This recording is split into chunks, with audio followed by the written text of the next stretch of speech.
afternoon, everyone. My name is Jie Huang. I am a senior associate at Scott Legal PC. So today in this webinar, we are going to spend some time talking about the common questions and answers that come up when preparing an E-1 treaty trader visa application. The E-1 treaty trader visa allows entrepreneurs to come to the U.S. to engage in international trade between the United States and their home country. So just a few things before we get started. Scott Legal is a full-service immigration law firm. Our main specialty is E-2 treaty investor visas. We regularly process a high number of them, but we do assist individuals pursuing various different types of visas, including family-based, employment-based immigrant visas, and also a variety of non-immigrant visas, including E-1 visas for treaty traders. We will continue these webinar series. We will be doing at least 2 webinars a month on a variety of different immigration law topics. At the end of this webinar, we will be sending out a few things to all participants. First, we will be sending you a PowerPoint that has all the information that will be covered in this Q&A webinar. We will also send you a comprehensive guide about the E-1 visa for your reference. We will also send you a link where you can sign up for additional webinars that will be upcoming in the future, and also a link to this webinar as it will be recorded. This webinar will also be available on YouTube, and we encourage you to subscribe to our YouTube channel and hit the notification button as we regularly do upload immigration law related videos. Finally, we will also send you a link that you can follow to set up a consultation with one of our experienced attorneys if you wish to discuss your E-1 visa case further. So today, we are very lucky to have Michaela Vrazdova, a senior associate at Scott Legal, who has a wealth of E-1 visa experience, who has successfully handled a variety of E-1 visa cases, who will be answering these commonly found questions regarding the E-1 visa. Finally, for any questions you may have, please feel free to add them to the chat box or the Q&A function, and we will try and get to all questions. So without further delay, let us move into our questions. Good afternoon, Michaela. Hi, GA. Hi, everyone. So why don't we start with the basics? So who can qualify for an E-1 visa, and how long can the E-1 visa be issued for? Yeah, so unfortunately, not all foreign nationals can apply for an E-1 visa. So the E-1 visa is reserved for E-1 treaty country nationals, but many countries throughout the whole world are signatories of the E-1 treaty with the United States. So many countries from Europe, Asia, Africa, Latin America are signatories. But before applying for an E-1 visa, you would definitely want to check whether the country you are a national of is an E-1 visa treaty country. One important thing to just kind of mention is that what is important is the country of your nationality and not the country of birth. So like, let's say, for example, that you were born in India or, for example, China. So those 2 countries, unfortunately, are not E-1 visa countries. But if you have nationality of another country, like, for example, Canada or Italy or France, you later in your life became a national of one of the E-1 visa countries, you could still apply for the E-1 visa. So the country of birth is not important in the E-1 visa analysis. Right. And so when the E-1 visa is issued, how long does it usually is valid for? Yeah, so this will also depend on the on your country of nationality. Some countries, nationals of some countries can get the E-1 visas for up to 5 years. Other countries, nationals of other countries can get it for, 1 year, 2 years. So it's just going to depend on the country you are national of, but it can basically vary anywhere from a couple of months up to 5 years. 5 years, it would be the maximum.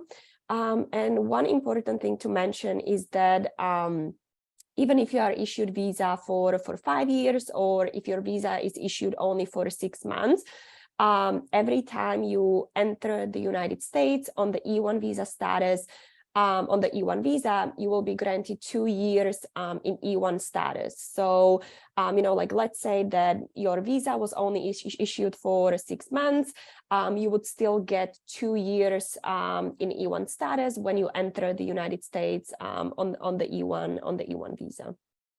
Yeah, that is a very important distinction, especially if the visa itself is only valid for a short period of time. Exactly. You can still get a longer period of time to stay in the US and do the trades.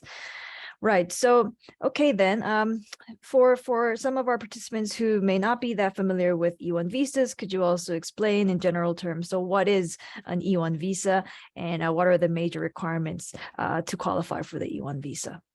Yeah. So an E-1 visa is a non-immigrant visa for either an individual or a company owned by a trading national that that engage in international trade with the United States.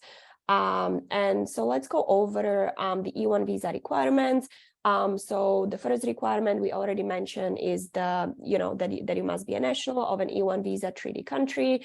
The second requirement is that there must be a trade between the United States and your country. The trade can be either a trade of goods or services, and we'll go over this in a bit more detail. The trade between your country and the United States must be substantial. So it cannot be that, you just kind of like occasionally sell something to your US clients. The trade kind of like must be ongoing and substantial. The trade must be international, and this means that at least 50% of your international trade must be with the United States. So like, let's say that, for example, you own a company in Italy and you trade with the US, but also, for example, with Germany, France, China, India, Australia. At least 50% of all the international trade would have to be with the United States. So that is an important requirement. And then the applicant, the E-1 applicant, must be coming to the US to engage in substantial trade. And so what this means is that, if someone is just kind of like planning to retire in the US, the E-1 visa would not be the kind of like the proper visa. The E-1 applicant must be like running the E-1 company in the US. And the last requirement is that the E-1 applicant has intent to return to his or her home country once the E-1 visa expires. Right. Thank you so much, Michaela. That makes a lot of sense. So one of the requirements, as you mentioned, is that there must be ongoing and substantial trade between the United States and the treaty country. So could you provide some examples of what these items of trade can be? And a common question that we do get is, can service-based businesses also qualify for an E-1 visa? Yeah, so items of trade, so it can be basically anything. So it can be, for example, goods, for example, if you are selling fabrics, materials, furniture, clothes, basically any goods. And yes, services can also be an item of trade. So for example, let's say that you have a company in Canada that is providing consulting services to US clients. That could also be considered an international trade. So yes, services could also be an item of trade for the purposes of an E-1 visa. Yeah, that is certainly very helpful detail to clarify. So when an applicant is preparing an E-1 visa application, then how would somebody prove that there is this trade existing between the foreign country and the United States? What kind of documentation would we need to collect? Yeah, so you definitely want to check the website of the consulate where you are applying. because usually the consulates have kind of like very specific requirements of what they want to see. I would say that usually we would have to submit kind of like a spreadsheet of the trade for the last couple of years. Some consulates want to see just kind of like the past year. Some consulates want to see 2 or 3 years. So again, it will depend. And then we would need to submit kind of like objective evidence of the trade. So for example, invoices your company issued to clients. If you are importing kind of like things to the US, we could submit kind of like an excerpt of the US customs documents, showing that yes, you imported the goods and you paid customs. We could also submit the company's bank statements, showing that clients were kind of like paying you for either the goods or services. Or we could also submit the company's tax returns, again, just kind of like showing an income. So yeah, this would be some of the documents we could submit. Great, very helpful as well. So one important requirement for the E-1 visa, as we just discussed, is that the trade must be substantial. So I'm sure a lot of our attendees and participants may be wondering then, how much trade then is enough? So how much does the trade be in order to be considered substantial? So for example, like how many clients would the E-1 business need to have? Yeah. So unfortunately, there is no like a clear definition in the regulation, saying that if the trade is over $100,000 and if you have 10 clients, like that's going to be substantial. So unfortunately, there is no kind of like clear definition like that. What the regulations do say is that, the trade must be kind of like ongoing, and there must be a continuous flow of trade between the US and your home country. So I would say that, there are basically 3 things that will be important in this analysis. So the first one is, like how much was the trade in total for the past year. So I would say that, generally we recommend that the trade is at least around like $200,000 per year. We have seen cases where, which were approved, where the amount was lower, but I would just kind of say that, the amount will also depend at which consulate you are going to apply.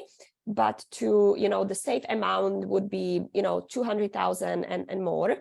The second thing we want to look at is how many clients do you have? So, if you only have 1 client, that's not going to be sufficient, because, the government wants to see that you have kind of like multiple clients. So I would say that generally, we would want to see 5 or more, and the more you have, the better. And then the kind of like the last thing we look at is, the amount of transactions with each client. So like, let's say that, you do have 5 clients, but you kind of just like issued 1 invoice to each client in the past years.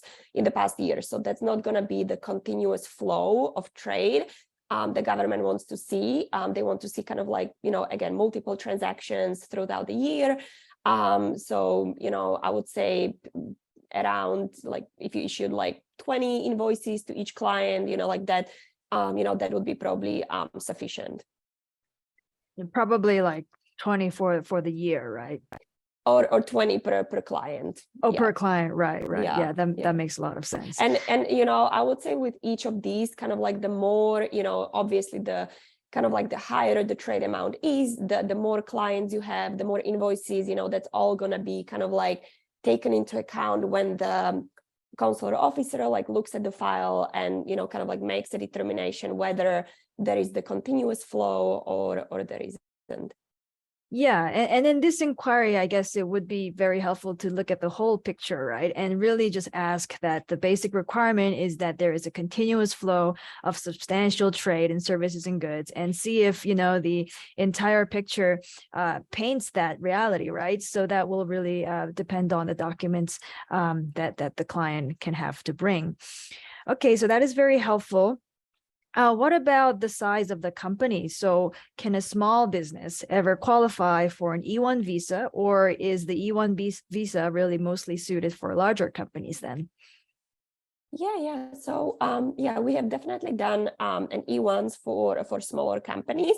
And I would say that even if you have a smaller company and the trade is, let's say like 150, $200,000 per year, but you have, 50 clients, you kind of like, to each client, you like continuously ship goods or provide services like regularly. That would be kind of like taken into account. And yes, we definitely, even small companies can still qualify for an E1.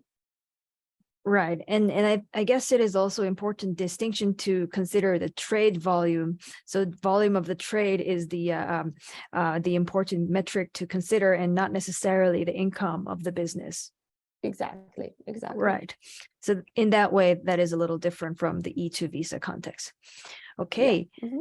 So another common question that we get from clients who are considering the E-1 visa is, must there already be trade existing at the time of submitting the E-1 visa petition? Or can it just be based on projected trade? Yeah, so that there definitely has to be trade existing already at the time you apply. I would say that, we would want to see at least, like 6 to 12 months, kind of like the minimum of trade before applying for an E1.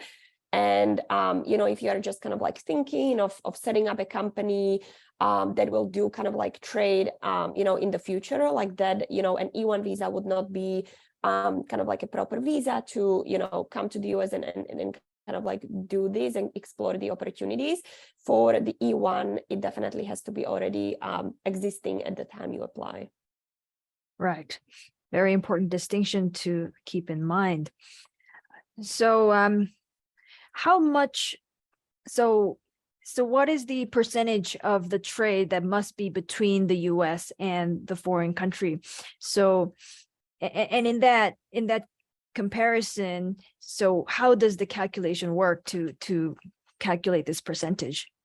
Yeah. So as I said in the beginning, like let's say that you, for example, have a company in Italy, and that company, like does a domestic trade in Italy. So like, let's say that you, I don't know, like sell clothes, to like clients in Italy, and also like clients all over the world. So the domestic trade, the trade you do in Italy, that's not going to be kind of like taken into account. So then we would look at only your international trade. So we would look at the trade you do with the US, the trade you do with Germany, France, China, Australia, Mexico. We would kind of like look at that trade, and we would look, okay, like is at least 50% of the international trade with the US. And if it is, and if it has been, in the past kind of 1, 2, 3 years, then yes, you would meet the requirement.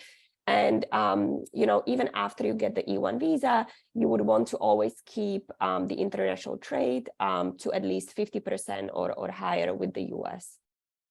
Right. So that will mean if a company, let's say headquartered in the UK, let's say, has a lot of UK clients, but then they also have a lot of United States clients, and they don't really trade with France or Italy or other companies, then this could certainly apply, even if the domestic client base is large, as long as the trade between the US and the foreign company is more than 50% of all international trade. Yeah, so that is exactly. definitely a very important distinction to keep in mind about the eligibility of a company to benefit from the E-1. Okay, so this is another very common question that we get is, do I need to hire any employees if I'm on an E-1 visa and if I'm engaging in trade? Yeah, so you don't, and this is kind of, like, let's say that we have like some clients that qualify potentially for both E1 visa and E2 visa. And like, let's say that they already have a lot of employees in their home country, and they don't necessarily need employees in the US. So that is an advantage of the E-1 visa, is that you don't necessarily have to have employees in the US. Like, of course, if the US company has employees in the US, it's always going to be, like helpful, but you don't have to. Right. And similar to this question, another question that we often get is, do I need to make any monetary investment to qualify for the E-1 visa? Yeah, so that's another advantage of the E-1 visa, is that you don't have to make an investment, which you would have to make if you want to go ahead with the E-2 visa. So again, if a client just kind of like doesn't want to make a substantial investment in the US, the E-1 could be a better option than the E-2. Right. Okay, so then what would be some common reasons that E-1 visa application could be denied for? Yeah, so I would say that some common reasons would be if the trade amount is just too low. So like, let's say that the trade is like $50,000 per year. That's just not going to be kind of like the substantial trade that the consulate would want to see. Also, if you only have like 1, 2, 3 clients, again, that would not be a substantial trade. If you just kind of like don't meet the E-1 visa requirements. So for example, if the international trade is below 50%, you would just not be meeting the requirements. So that could be another reason. And, like, let's say that the trade is not existent at the time you apply. You just kind of like submit a business plan explaining that you want this trade to kind of like happen in the future.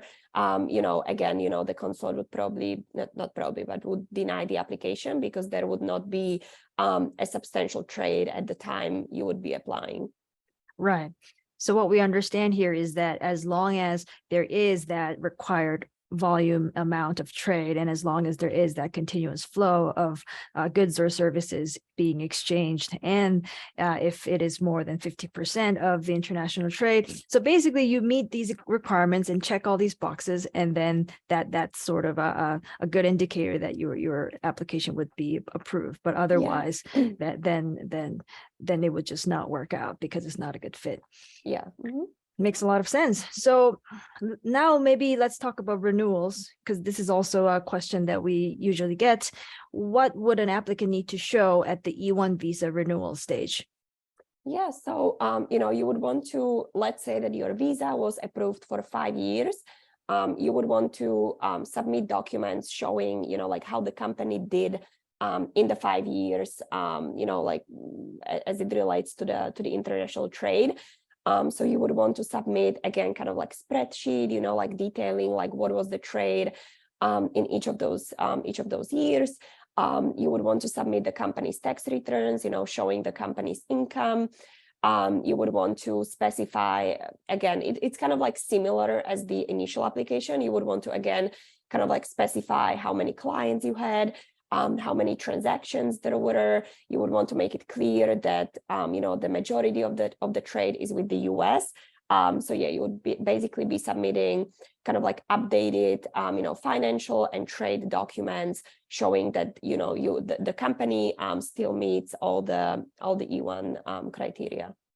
Right. So the trade needs to be ongoing up till the point where the applicant will apply for the renewal. And exactly. It should certainly still be more than 50% of all international trade. So the applicant could be in trouble if there is a large client in, I don't know, France or Italy that they suddenly start trading a huge volume with. So that's certainly a thing to keep in mind of for future eligibility. Mm-hmm. Okay. So so 2 more questions. The first one is also something that we get a lot is the E-1 visa a better option than the E-2 visa? Yeah, so, as we mentioned already, kind of like the 2 advantages of the E-1 are that you don't have to have US employees, and you don't have to make kind of like a substantial investment in the US before applying for an E-1 visa. Some people will only qualify for one or another. So it will also depend on your country of nationality. Like some clients are lucky because their country is both an E-1 and E-2 visa country, and they can, decide. But some clients, you know, their country is only either an E1 or an E2, so they don't have that kind of like option to decide. But yeah, I would say that the biggest two advantages of the E1 are, you know, you don't have to have employees, you don't have to make investment. You know, you don't necessarily also need a business plan for an E1 if the company has been kind of like successful in the last couple of years. So yeah, those would be kind of like the biggest advantages of the E1. Right. And that is a very good point that you make, that the business plan, which is a major part of an E2 petition, play a less important role in the E1 visa petition. Yeah. Mm-hmm. Right. And how about dependent visas? So if I have a spouse, if I have children, can I bring my family to the US with me if I'm an E1 trader? Yeah, so you can bring your spouse and your children who are under the age of 21 and unmarried to the US. And this is the same for an E1 visa and E2 visa. So you can, on both visas, you can bring your spouse and children under the age of 21. And, you know, your children can study in the US and your spouse can work in the United States. Yeah, okay. That will be very helpful. All right, so let's see if there's any questions from the audience. Not that I'm seeing now. So, okay, well, Michaela, this has been very, very helpful. Really, we gave a great overview of the E1 visa and in which circumstances where the E1 visa could work for an applicant. We have a hand up here.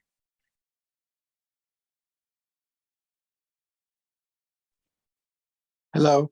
Hello. Hello. Yeah, hi.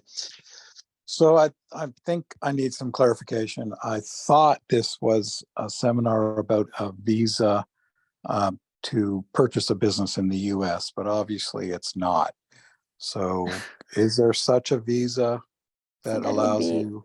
That's the E2 visa you would be thinking of, right? So the E2 visa is different from the E1 visa in that you could purchase or start up your own entity. And so that's called a treaty investor visa. The E1 visa is called a treaty trader visa. And that one is for entrepreneurs who have a volume of trade between a foreign country and the US. And I think we Okay, have so an it definitely upcoming- is the E2 that I'm Yeah. looking to get information on. Yeah. Yeah. And I think we have an upcoming webinar if you look at our website on the E2 visa. Okay, that's perfect. Well, I appreciate y'all what you talked about, but that is not what I was thinking it was, so no problem. Thank you. Any other questions from the audience? Okay, well, Michaela, then, thank you so much for your time, and thank you for our attendees for being here. Please follow us for upcoming additional webinars in the future. We do have a variety of immigration law webinars coming up, at least 2 webinars a month. All right, I hope everyone has a good day. Thank you. Bye. Thank you so much.